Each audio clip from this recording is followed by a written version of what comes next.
धक्कादायक breaking news. सरकारी नोकरी, कोट्यावधीची संपत्ती आणि त्यासाठी एका मुलीने स्वतःच्या आईची हत्या केल्याचा आरोप हे ऐकून विश्वास बसणार नाही. पण राजस्थानच्या जयपूरमध्ये समोर आलेल्या प्रकरणाने संपूर्ण देश हादरला आहे. 4 जुलै रोजी एका महिलेचे रस्ते अपघातात मृत्यू झाल्याचं सर्वांना वाटलं, पण काही दिवसातच पोलीस तपासात जे समोर आलं ते कोणाच्याही कल्पनेपलीकडचं होतं. नेमकं घडलं काय, अपघाताचं रूप देऊन हत्या कशी करण्यात आली आणि या संपूर्ण कटाचा पर्दाफाश कसा झाला, चला जाणून घेऊया संपूर्ण घटना शेवटपर्यंत. 4 जुलै रोजी जयपूरच्या प्रतापनगर परिसरात नीरज शर्मा या महिला रस्ता ओलांडत होत्या. त्याचवेळी भरधाव वेगानं आलेल्या एका स्कॉर्पिओने त्यांना जोरदार धडक दिली.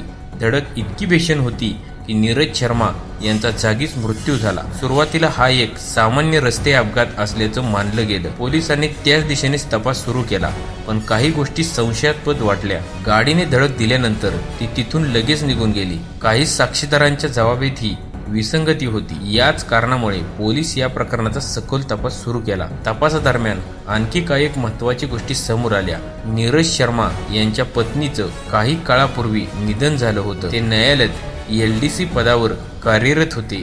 पत्नीच्या निधनानंतर अनुकंपा तत्वावर नीरज शर्मा यांना सरकारी नोकरी मिळाली होती.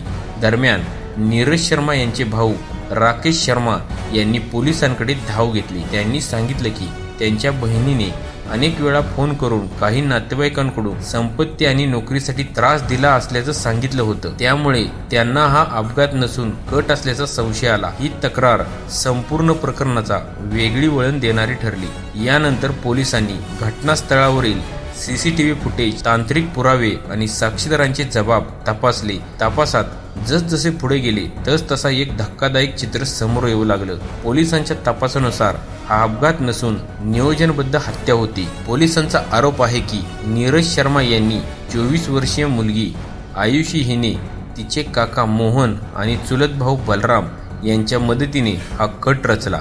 सरकारी नोकरी आणि संपत्ती मिळवण्याच्या उद्देशाने हा कट रचल्याचा पोलिसांचा दावा आहे. यासाठी हेमंत नावाच्या नातेवाईकाला तब्बल 7 लाख रुपयांची सुपारी देण्यात आल्याचा आरोप आहे. त्यानंतर हेमंतने त्यांच्या काही साथीदारांसह नीरज शर्मा यांच्यावर गाडी घालून त्यांची हत्या केल्याचा आरोप आहे. आणि हे सर्व एका अपघातासारखं दिसावं अशी संपूर्ण योजना आखण्यात आली होती. पोलिसांनी या प्रकरणात आयुषी, मोहन आणि इतर आरोपींना अटक केली आहे, तर बलराम हा आरोपी फरार असून त्याचा शोध सुरू आहे. या आरोपाची गुन्हेगारी पार्श्वभूमी पोलीस तपासत आहे. पोलिसांच्या मते या प्रकरणातील प्रत्येक पुरावा तपासून पुढील कारवाई केली जाईल.